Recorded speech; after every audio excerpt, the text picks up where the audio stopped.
Today in front of me Samsung Galaxy Tab S7 FE, and I'll show you how to activate quick launch on this device from power key button here on this side of your device.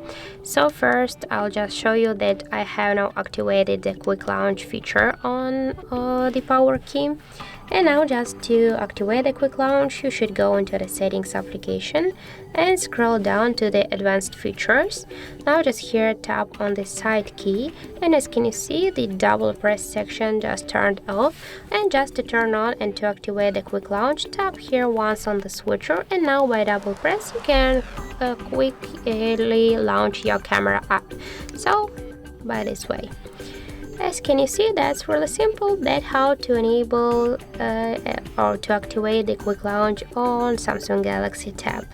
So thank you guys for watching. If you found this video helpful, don't forget to leave a like, comment, and to subscribe our channel.